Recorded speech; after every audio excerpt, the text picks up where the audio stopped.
Je m'appelle Sophie Carter. J'ai 36 ans. Et jusqu'à ce moment, je pensais avoir passé les 4 dernières années à aider mes parents à joindre les deux bouts à la retraite.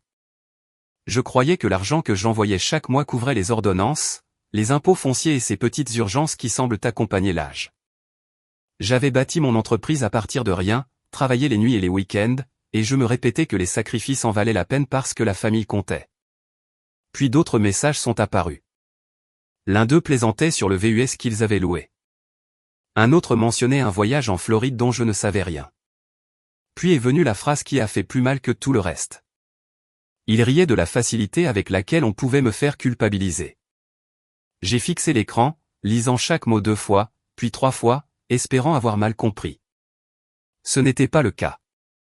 Mon frère avait accidentellement transféré une discussion de groupe privé au lieu du fil de discussion familiale habituel.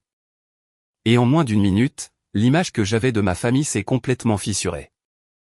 Ce qui m'a anéanti, ce n'était pas seulement l'argent, c'était de réaliser que les personnes en qui j'avais le plus confiance n'avaient jamais vu mon aide comme de l'amour. Pour eux, j'étais juste le compte le plus facile à vider. Je n'ai pas dormi cette nuit-là. Je me suis assise à l'îlot de ma cuisine avec mon ordinateur portable ouvert, faisant défiler les messages divulgués jusqu'à ce que mes yeux me brûlent, presque comme si j'essayais de me prouver que c'était réel. Toutes les quelques lignes, la trahison s'aggravait. Il ne se moquait pas de moi une seule fois. Il le faisait depuis des années. Il y avait des messages sur de fausses réparations de toiture, des frais médicaux exagérés et des appels soigneusement programmés pour me toucher quand j'étais la plus occupée ou la plus émotive. Il savait exactement comment me faire dire oui. À 3 heures du matin, j'avais ouvert mes relevés bancaires et commencé à tout additionner. Les virements mensuels seuls s'élevaient à plus de 130 000 $. Puis il y a eu les urgences. La chaudière qui aurait lâché en janvier, l'intervention dentaire que mon père prétendait que l'assurance ne couvrirait pas, le médicament que ma mère disait ne pas pouvoir sauter. Quand j'ai eu fini, le total s'élevait à un peu moins de 190 000 $. J'ai fixé ce nombre pendant longtemps. Cet argent aurait pu servir à acheter une maison plus grande. Il aurait pu développer mon entreprise plus rapidement. Il aurait pu m'acheter du temps, de la liberté, du repos.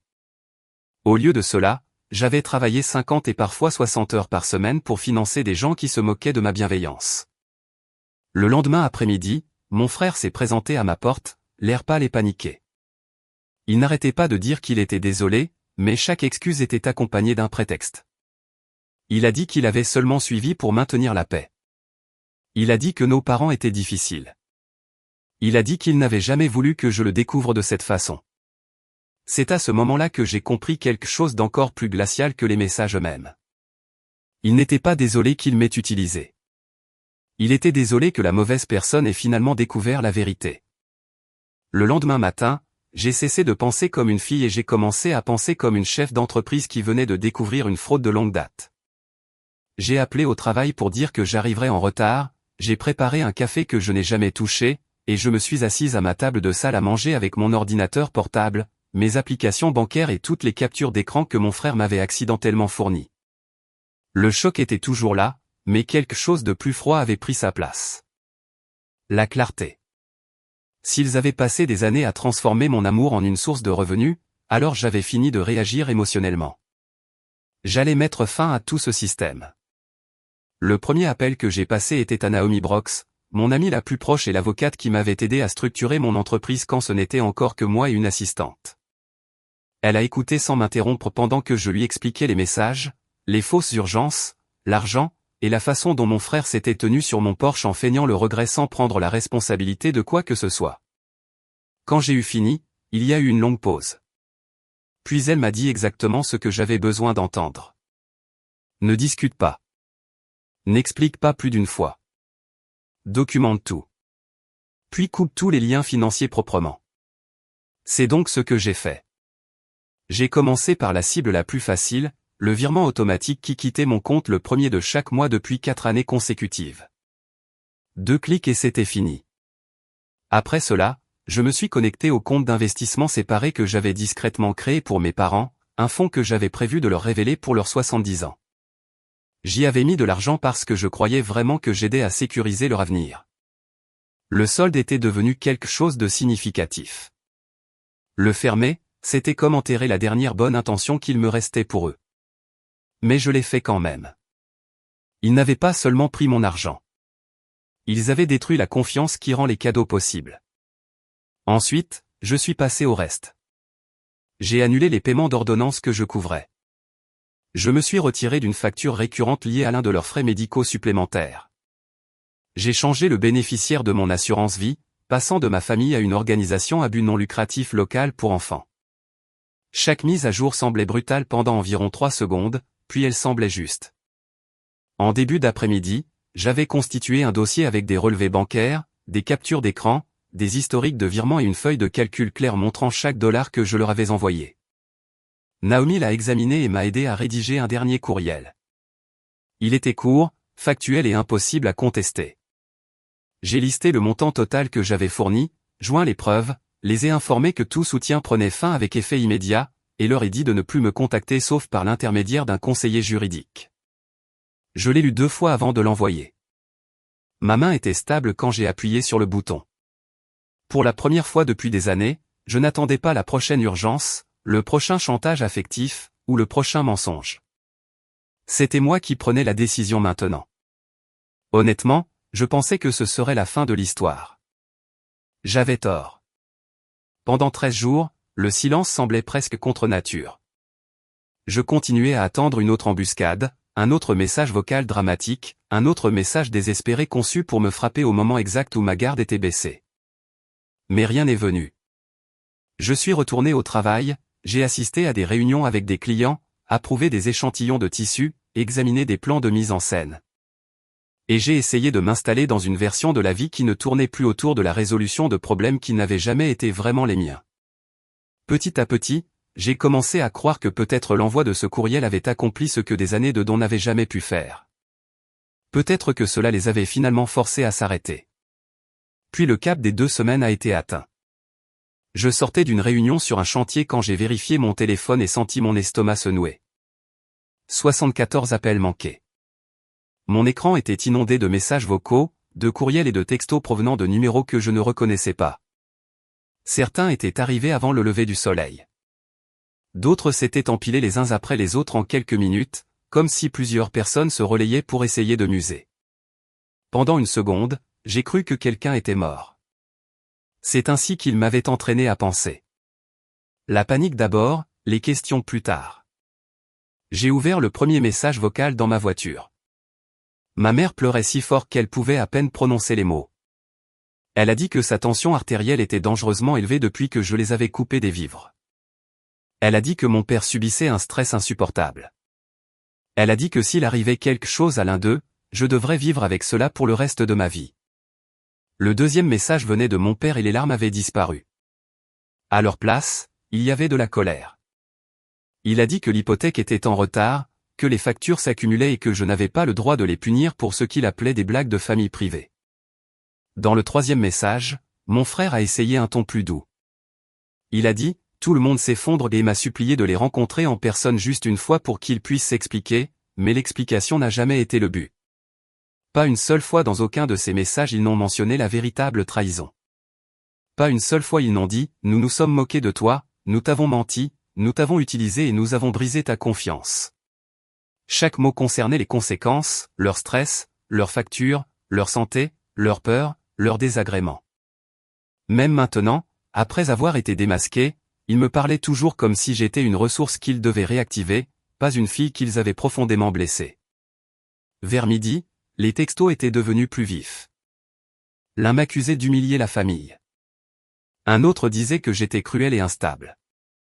Un message d'un numéro inconnu m'a averti que les filles décentes n'abandonnent pas leurs parents. Celui-là m'a presque fait rire parce qu'il me disait exactement ce qu'il faisait. Il ne cherchait pas à me contacter avec honnêteté. Il recrutait la pression. Si la culpabilité ne fonctionnait pas en privé, ils essaieraient la honte venant de l'extérieur. J'ai tout transféré à Naomi sans répondre. Elle m'a dit de sauvegarder chaque message, de bloquer chaque nouveau numéro et de documenter le schéma. C'est ce que j'ai fait.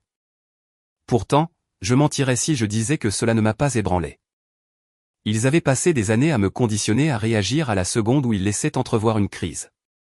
Même avec les preuves dans ma boîte de réception, un vieux réflexe en moi voulait toujours arranger les choses, aplanir les difficultés, faire cesser tout cela. C'était la partie la plus difficile à admettre. La trahison n'efface pas le conditionnement du jour au lendemain. Tard ce soir-là, mon frère a laissé un dernier message vocal. Sa voix semblait fatiguée, presque vaincue. Il a dit qu'il pourrait perdre la maison si je n'aidais pas. Il a dit que notre mère dormait à peine. Il a dit que j'étais la seule à pouvoir empêcher tout de s'effondrer. J'ai écouté ce message 2 fois, puis je suis restée assise dans le noir avec mon téléphone à la main, réalisant quelque chose que j'aurais dû comprendre bien plus tôt. Ils n'appelaient pas parce que je leur manquais. Ils n'appelaient même pas parce qu'ils m'aimaient. Ils appelaient parce que l'argent avait cessé d'arriver. Et sans cela, la vie qu'ils avaient bâtie sur ma loyauté commençait à s'écrouler. À la fin de la 3e semaine, la panique dans leurs messages avait commencé à se transformer en dommages visibles. Pendant des années, mes parents avaient réussi à se présenter comme des retraités modestes et en difficulté qui avaient juste besoin d'un peu d'aide pour traverser des périodes difficiles. Sans mes virements mensuels, cette image s'est effondrée presque du jour au lendemain. Un ami de la famille a mentionné que la maison avait été discrètement mise en vente. Quelques jours plus tard, mon frère m'a laissé un message vocal disant que le VUS était parti, saisi. Il semblait stupéfait, comme s'il n'avait jamais imaginé que l'argent pourrait réellement s'arrêter, ou que la vie sans mon aide les forcerait tous à faire face à des chiffres qu'ils avaient passé des années à éviter. C'était la partie à laquelle je ne pouvais pas m'arrêter de penser. Pas seulement qu'ils étaient en difficulté, mais la rapidité avec laquelle les problèmes sont arrivés une fois que mon argent a disparu. Cela signifiait que leur vie financière n'avait jamais été stable. Elle avait seulement semblé stable parce que j'avais comblé chaque lacune avant qu'elle ne puisse se transformer en conséquence. Chaque heure que j'avais travaillée, chaque vacance que j'avais sautée, chaque amélioration que j'avais reportée dans ma propre vie avait servi à préserver une performance. Ils ne survivaient pas sur le fil du rasoir. Ils vivaient au-dessus de leurs moyens, avec moi agissant comme le filet de sécurité dont ils se moquaient en privé. Le ton de leur prise de contact a changé après cela. La colère n'a jamais complètement disparu, mais elle s'est adoucie en un langage qui semblait presque réfléchi en surface. Ma mère m'a envoyé une lettre manuscrite me disant que je lui manquais, qu'elle priait pour moi tous les soirs, que les familles ne devraient pas laisser l'orgueil détruire ce que l'amour a construit. Mon père a envoyé un court courriel disant que des erreurs avaient été commises des 2 côtés, et que personne ne devrait jeter une relation pour des mots dits sous le coup de la frustration. Mon frère a essayé de paraître raisonnable, me disant que tout le monde était embarrassé, que les choses avaient dégénéré, que peut-être nos parents étaient devenus trop à l'aise de dépendre de moi. Mais chaque excuse avait quelque chose d'attaché. Il y avait toujours une demande cachée, une facture, une date limite, un avertissement. Ils n'ont jamais tendu la main simplement pour prendre leurs responsabilités et me laisser la décision. Ils ont tendu la main parce que quelque chose d'autre était dû.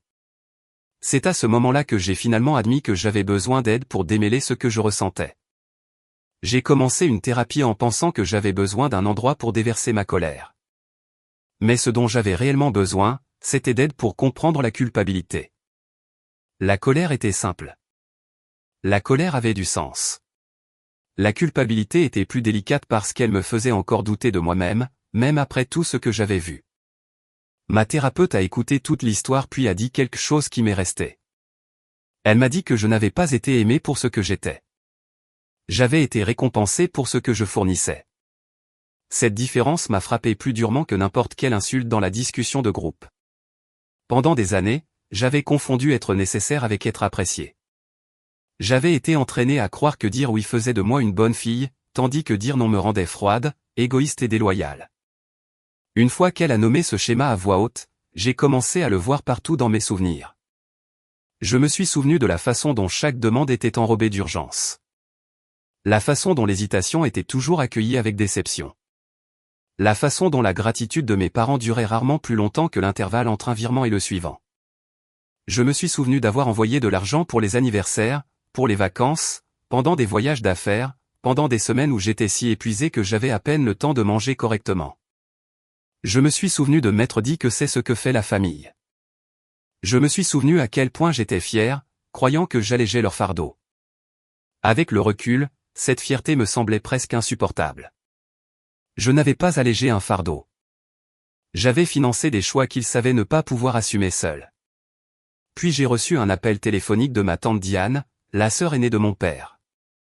Nous n'avions jamais été particulièrement proches, mais sa voix ce jour-là portait cette sorte d'honnêteté-là qui vient généralement après des années de silence. Elle m'a dit qu'elle avait entendu dire qu'il y avait eu une dispute et qu'elle voulait prendre de mes nouvelles. Je ne savais pas trop quoi dire au début, mais une fois que j'ai commencé, tout est sorti.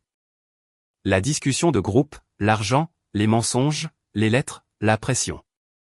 Elle m'a laissé finir avant de soupirer et de dire qu'elle aurait aimé pouvoir me dire qu'elle était choquée. Elle ne l'était pas. Selon elle, mon père faisait des versions de cela depuis des décennies. Il avait emprunté à des cousins, exagéré les difficultés, s'était appuyé sur la loyauté familiale, puis avait agi de manière offensée chaque fois que quelqu'un posait des questions. Il était charmant quand il avait besoin de quelque chose, et offensé quand les gens fixaient des limites. Quelques parents s'en étaient rendus compte il y a des années et s'étaient retirés discrètement, mais personne ne voulait être la personne qui déchirerait ouvertement la famille. La vérité était donc restée à moitié enterrée. Entendre cela m'a rendu malade, mais cela m'a aussi donné quelque chose que je n'avais pas eu jusqu'alors, une confirmation. Ce n'était pas un terrible manque de jugement. Ce n'était pas un moment de faiblesse ou quelques vilaines blagues qui avaient mal tourné. C'était un schéma. Je n'avais pas été choisi parce que j'avais fait quelque chose de mal. J'avais simplement été la source la plus fiable. Quelques jours plus tard, mon frère m'a envoyé un texto depuis un autre nouveau numéro. Il disait que nos parents avaient emménagé temporairement dans son appartement et que tout était un désastre. L'endroit était trop petit. Notre père était tout le temps en colère. Notre mère pleurait pour tout. Les factures s'accumulaient, la tension était constante. Il disait qu'il ne savait pas combien de temps il pourrait encore supporter cela et me demandait si j'aiderais au moins pour un paiement afin de donner à tout le monde un peu d'air. J'ai lu le message 2 fois. Il fut un temps où ce même texto m'aurait fait ouvrir mon application bancaire avant même d'avoir fini de le lire.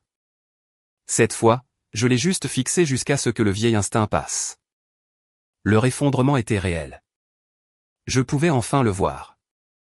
Mais la vérité sous-jacente l'était aussi. Ils ne souffraient pas parce que j'étais devenu cruel. Ils souffraient parce que j'avais cessé de financer un mensonge sur lequel ils avaient compté pendant des années. 5 mois se sont écoulés avant qu'ils ne se présentent finalement en personne. Et à ce moment-là, je m'étais presque convaincu qu'ils ne le feraient jamais. J'étais à mon bureau tôt ce matin-là, examinant une présentation pour un client hôtelier, quand mon assistante a frappé doucement à la vitre et a dit qu'il y avait 3 personnes dehors qui me demandaient.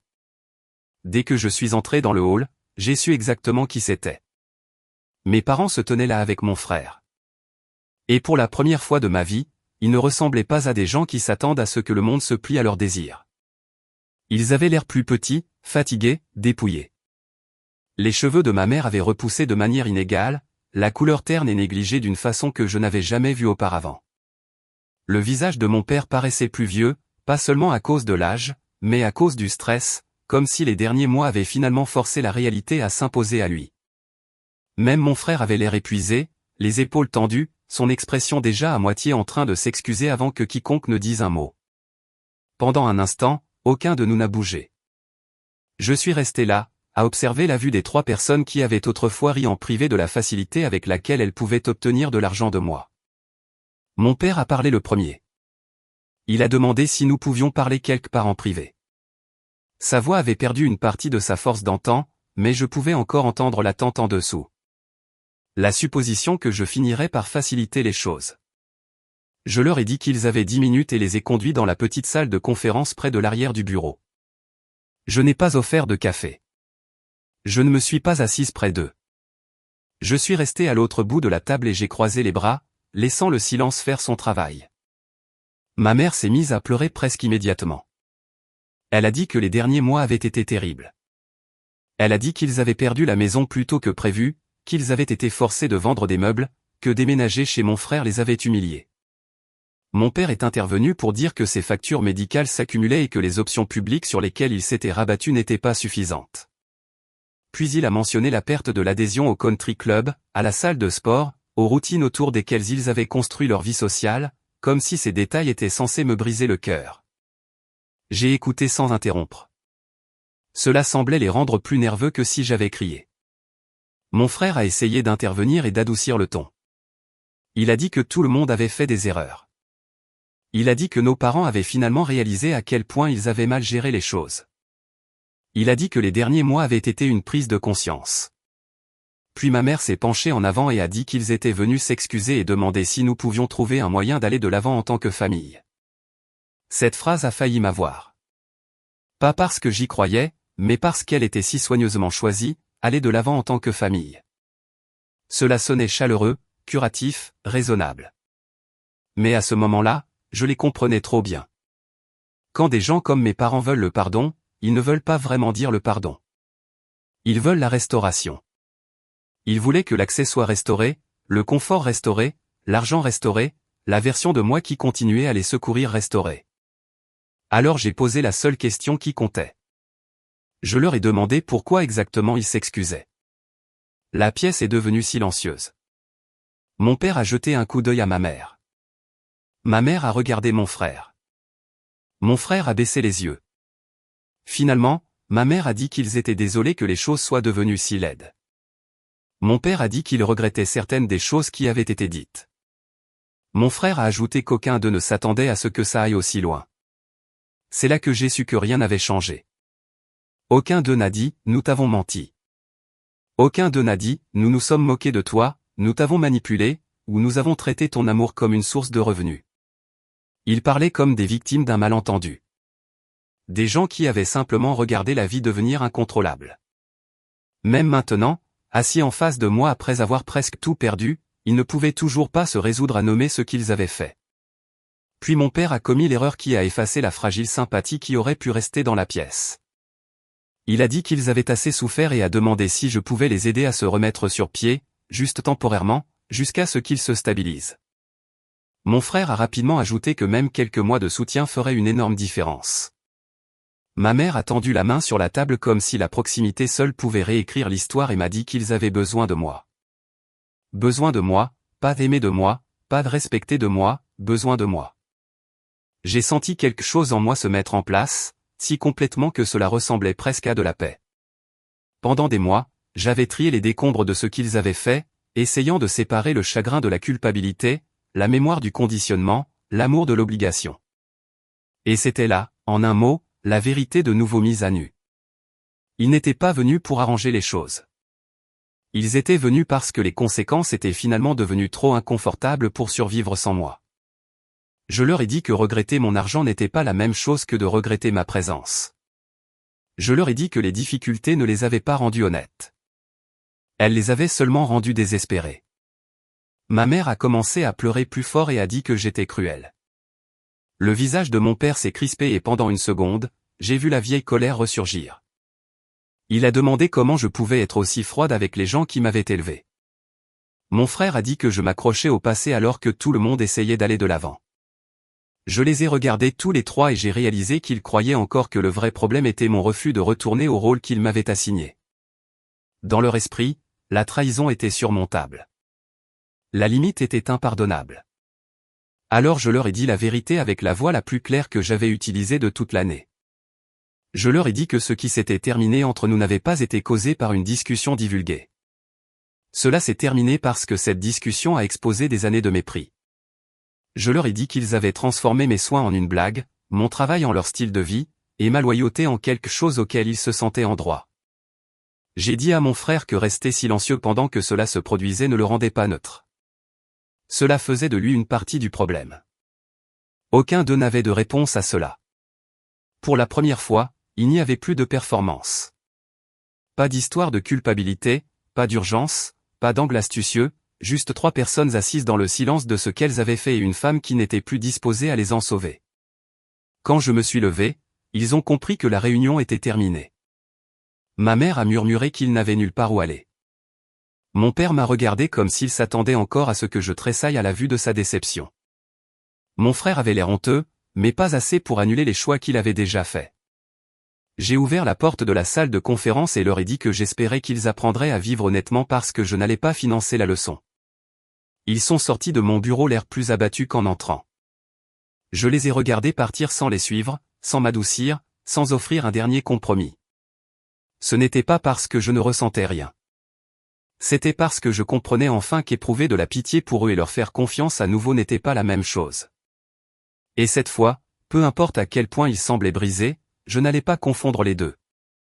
Quand ils sont sortis de mon bureau ce jour-là, je pensais que le plus dur serait passé. Je pensais que la vraie victoire avait déjà eu lieu dans cette salle de conférence, au moment où je les ai regardés tous les trois et que j'ai finalement refusé de reprendre le rôle qu'ils avaient écrit pour moi. Mais la vérité est que couper les personnes toxiques de votre vie n'est pas une seule décision courageuse qui arrange soudainement tout. C'est une série de décisions répétées encore et encore. Surtout les jours calmes où personne ne crie, personne ne menace et personne ne se tient devant vous pour demander de l'argent. Le vrai travail commence après la confrontation, quand le bruit a disparu et que vous vous retrouvez seul avec vos propres pensées, votre propre histoire, et les parties de vous-même qui ont été façonnées par des années de manipulation. Pendant un certain temps, j'ai continué à attendre que la culpabilité revienne en force. Je m'attendais à me réveiller au milieu de la nuit avec le sentiment d'avoir fait quelque chose d'impardonnable. Cela arrivait chaque fois que je décevais mes parents, même de la plus petite manière. Si je manquais un appel, si je tardais à envoyer de l'argent, si je posais trop de questions, il y avait toujours un prix émotionnel attaché. Un soupir, un ton froid, un silence déçu, un rappel que la famille était censée passer en premier. Il m'avait fallu des années pour comprendre que ce qu'ils appelaient famille était en réalité de l'obéissance. Ce qu'ils appelaient amour était l'accès. Ce qu'ils appelaient soutien était ma volonté de continuer à me sacrifier sans demander ce que cela me faisait. Alors, après cette dernière réunion, j'ai fait quelque chose que je n'avais jamais vraiment fait auparavant. J'ai arrêté de mesurer ma valeur par mon utilité pour les autres. Cela semble simple quand on le dit à voix haute, mais pour moi, cela a tout changé. Pendant des années, j'avais bâti mon identité sur le fait d'être fiable, généreuse et capable. J'étais la fille qui ne laissait jamais une facture impayée. Celle sur qui on pouvait compter en cas de crise. Celle qui restait calme, trouvait une solution, et s'assurait que tout le monde retombe doucement sur ses pieds. Il y a quelque chose de séduisant dans ce rôle, surtout quand les gens vous en félicitent. Cela vous fait vous sentir forte, nécessaire, importante. Mais quand ce rôle devient la seule raison pour laquelle les gens vous apprécient, il se transforme lentement en une cage. Vous arrêtez de vous demander si la relation est saine parce que vous êtes trop occupé à prouver que vous pouvez la porter. C'est de cette cage que je suis finalement sorti. Dans les mois qui ont suivi la rupture de contact, ma vie n'est pas devenue parfaite du jour au lendemain. Il y avait encore des moments qui me prenaient par surprise. Les vacances étaient étranges. Certaines chansons me faisaient penser à des voyages en famille d'il y a des années, à l'époque où je croyais encore que la chaleur était réelle. Je passais devant un restaurant que mes parents aimaient et je sentais cette douleur familière dans ma poitrine. Pas parce que je les voulais de retour exactement, mais parce que le deuil ne vient pas seulement de la perte de bonnes personnes.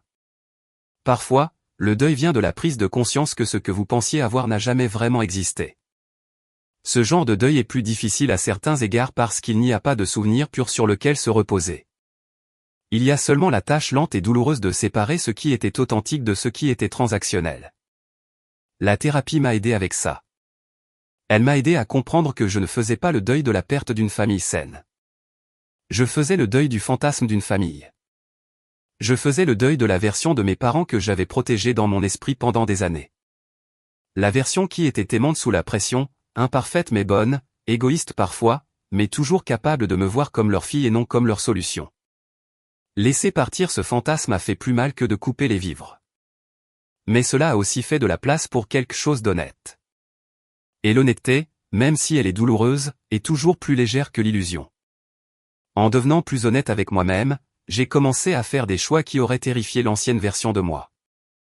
J'ai développé mon entreprise sans me sentir coupable de ne pas réinjecter chaque dollar supplémentaire dans la vie de mes parents. J'ai signé le bail d'un plus grand studio que j'avais reporté pendant près de 2 ans parce qu'une crise semblait toujours apparaître juste au moment où j'étais sur le point de faire quelque chose pour moi. J'ai embauché un autre designer et je me suis enfin permis de voir plus grand pour ce que je voulais que mon entreprise devienne.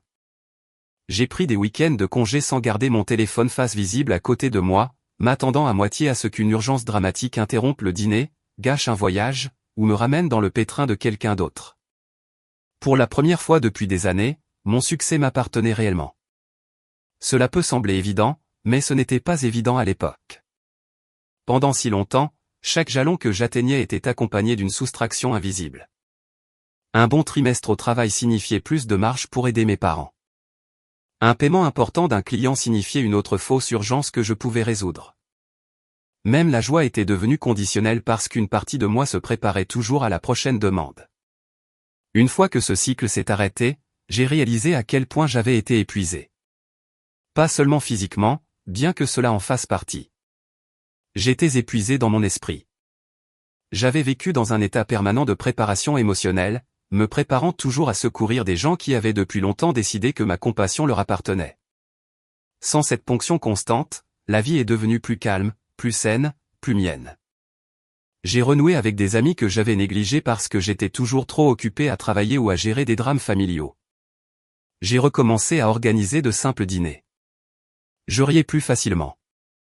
J'ai arrêté de sentir que le repos devait être mérité par la souffrance. Je me suis même permis d'imaginer un avenir qui n'était pas façonné par la peur, la culpabilité ou le devoir.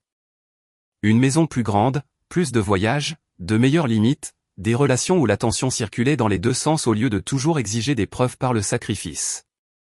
Et quelque part dans toute cette reconstruction, j'ai remarqué quelque chose d'important. La paix n'arrive pas toujours comme une grande percée émotionnelle. Parfois, elle arrive très discrètement. Elle se manifeste lorsque votre téléphone vibre et que votre poitrine ne se serre plus. Elle se manifeste lorsque vous prenez une décision financière basée sur vos objectifs au lieu de la manipulation de quelqu'un d'autre. Elle se manifeste lorsque vous réalisez que vous avez passé une semaine entière sans rejouer de vieilles disputes dans votre tête. La paix est souvent moins dramatique que la douleur, mais elle est bien plus puissante. C'est ce que j'ai trouvé après avoir cessé d'être le distributeur automatique de billets de la famille. Pas l'amertume, pas la vengeance au sens théâtral, pas la satisfaction de voir les gens souffrir. Même si je mentirais si je disais qu'il n'y a pas eu de moment où les conséquences semblaient méritées. Ce que j'ai trouvé, c'est la liberté, celle qui n'apparaît qu'après avoir cessé de s'abandonner pour des gens qui ne feraient jamais la même chose pour vous. Je pense encore à mon frère parfois. De tous, il reste celui que je comprends et que je ressens à la fois. Il n'était pas le cerveau, mais il n'était pas innocent non plus. Il s'est tenu assez près de la vérité pour en bénéficier. Et quand tout s'est effondré, il voulait de la sympathie pour être coincé dans les retombées. Il fut un temps où j'aurais pu lui trouver des excuses. J'aurais pu me dire qu'il était faible, sous pression, pris entre deux feux. Mais être pris entre deux feux est toujours un choix quand on y reste et qu'on laisse quelqu'un d'autre prendre les coups. Son silence a aidé à protéger le mensonge. Et son regret n'est apparu qu'une fois que le mensonge a cessé de payer. C'était l'une des leçons les plus difficiles de toute l'expérience. Toutes les personnes qui vous blessent ne le font pas avec une cruauté dramatique. Certaines personnes vous blessent par lâcheté, par commodité, par leur volonté de rester silencieuses pendant que vous êtes utilisé parce que parler leur coûterait leur confort. Ces personnes ne ressemblent peut-être pas à des méchants au début, mais elles laissent quand même des dégâts derrière elles. Apprendre cela a changé ma façon de voir la loyauté pour toujours. Alors, quand les gens me demandent si je regrette d'avoir coupé les ponts avec ma famille, ma réponse est non. Je regrette que cela soit devenu nécessaire. Je regrette que la gentillesse ait été traitée comme une faiblesse en premier lieu. Je regrette les années que j'ai passées à essayer de gagner l'amour en donnant trop, parce que le véritable amour n'a pas besoin d'être acheté. Et le respect ne vient pas de la quantité de douleur que vous êtes prête à absorber en silence. Mais je ne regrette pas la limite. Je ne regrette pas la distance. Et je ne regrette pas le moment où je me suis finalement choisi plutôt que le rôle qu'ils avaient construit pour moi. Si quoi que ce soit, je regrette de ne pas l'avoir fait plus tôt. La vérité la plus difficile que j'ai dû apprendre est que la famille n'est pas définie par la proximité, l'histoire ou le sang seulement. La famille est définie par la sécurité, par l'honnêteté, par le fait que votre présence soit chérie ou simplement consommée. Une partie des soins les plus profonds que j'ai reçus pendant cette période ne venaient pas des personnes qui partageaient mon nom de famille, mais d'amis qui prenaient de mes nouvelles sans rien attendre en retour, d'une thérapeute qui m'a aidé à démêler la culpabilité de l'amour. Et de la version de moi-même qui a finalement cessé de négocier avec le manque de respect. C'est la leçon que je porte maintenant. Parfois, s'éloigner n'est pas égoïste. Parfois, c'est la première chose honnête que vous ayez faite depuis des années. Parfois, dire non aux personnes qui vous ont élevé est le seul moyen d'arrêter de répéter les dommages qu'elles ont normalisés. Et parfois, la limite la plus douloureuse devient la porte d'entrée vers le chapitre le plus sain de votre vie. Je pensais que la force signifiait endurer plus, donner plus, pardonner plus vite, et rester disponible peu importe à quel point j'étais maltraité. Maintenant, je sais mieux. La force, c'est être capable de regarder les gens que vous aimez, de les voir clairement, et de refuser quand même de les laisser vous détruire. La force, c'est comprendre que la compassion sans limite devient de l'auto-trahison. La force, c'est choisir la paix même quand la culpabilité est plus forte. La force, c'est accepter que certaines relations ne survivent que tant que vous continuez à vous rétrécir à l'intérieur d'elles. Je ne sais pas si mes parents ont jamais vraiment changé. Peut-être ont-ils appris quelque chose en perdant tout ce qu'ils avaient bâti sur la manipulation. Peut-être pas. Ce n'est plus mon fardeau à porter. Leur croissance n'est pas mon travail. Leur confort n'est pas ma responsabilité. Leurs regrets, qu'ils soient réels ou temporaires, n'effacent pas ce qu'ils ont choisi quand ils croyaient que je ne le découvrirais jamais. Ce que je sais, c'est ceci. La femme qui s'est assise dans cette salle de conférence et leur a dit non n'était pas cruelle. Elle était enfin honnête. Honnête sur le coup. Honnête sur le schéma. Honnête sur ce qui se passe quand les gens confondent l'accès avec l'amour pendant trop longtemps. Et à la fin, cette honnêteté m'a donné quelque chose qu'aucun d'eux n'aurait jamais pu me donner. Elle m'a rendu ma vie. Alors, si on vous a déjà fait sentir égoïste pour avoir fixé des limites, si on vous a déjà traité comme si votre valeur ne résidait que dans ce que vous fournissez, si vous êtes déjà resté trop longtemps dans une relation parce que la culpabilité ressemblait trop au devoir. Laissez-moi dire ceci clairement. Vous avez le droit d'arrêter. Vous avez le droit de protéger votre esprit, votre argent, votre temps et votre dignité. Vous avez le droit de vous éloigner des gens qui ne savent vous aimer que lorsque vous êtes utile. Parce que la vérité, c'est que l'amour qui dépend de votre souffrance n'est pas de l'amour du tout. Et parfois, le mot non n'est pas la fin de l'histoire. Parfois, c'est la première phrase de la vie que vous étiez toujours censé vivre. Cette histoire est entièrement fictive et destinée uniquement à des fins de divertissement et d'éducation.